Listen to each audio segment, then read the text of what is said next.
Hi guys, and welcome back to our channel. My name is Janine. I'm Nali. Mayong gabi, mayong uto, mayong agaw, mayong buntag sa atong mga palangga. For today's vlog, papanoorin natin ang naging full performance ng isa sa mga delegates for the upcoming Miss World Philippines 2024, Arian Zobel Beron from Iloilo City. Without any further ado, let's watch this. Ariana Zobel Dinola Beron from the City of Love. Ariana pala. Wow, that's powerful. Like, you know, di ba? Pretty. Cute talaga siya. Ay, gusto ko yan. Yes, girl. Gusto ko yan. Nagterno na naman sila na puti. Sila ni Delmin.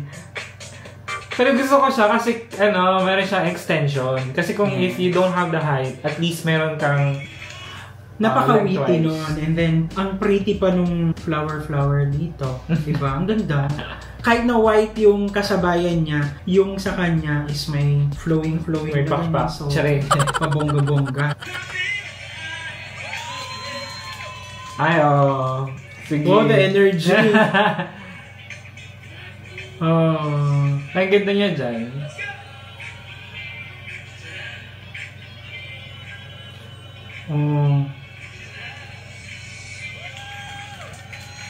Ang ganda. Like, I love the performance. In-enjoy niya kasi yung moment. And then, yun talaga yung benefit or yun yung extra, kumbaga, factor kapag ka alam mo na malakas yung support system mo. Makikita mo talaga yung candidate, yung nabuboost yung confidence niya sa stage. Like, ganun, di ba? Na-up yung moral talaga. Uplift. Yes. Ako naman, gusto ko yung mga queens na kunwari, kahit na hindi ka biniyaan ng height na matangkad, pero nagmumukha kang matangkad sa runway kasi you know how to strut. Kumbaga, you know how to work with what you have. Yung mukha niya medyo bilugan siya, pero yung hairstyle niya pa ganun. So, it doesn't matter. Sa maganda talaga siya. Kudos din sa kanyang hairstylist, sa kanyang makeup artist, and sa kanyang styling mismo, di ba? Good job kasi talagang in-enjoy niya yung moment na yon na, di ba, yung turo-turo ganun, yung enjoy mo lang talaga siya. Like, huwag ka masyadong magpadala sa pressure kasi normal na may pressure. Hindi naman barangayan contest yung sinalihan mong pageant. Enjoy the moment kasi eto na yun eh. Giving your best. Giving it your all kasi you cannot go back to that moment or to that challenge again. Once mo lang siyang magagawa. Ano nga yung tawag nila? Seize the day. Carpe diem. Oo. Dami mo naman. Sa kanila, seize the night.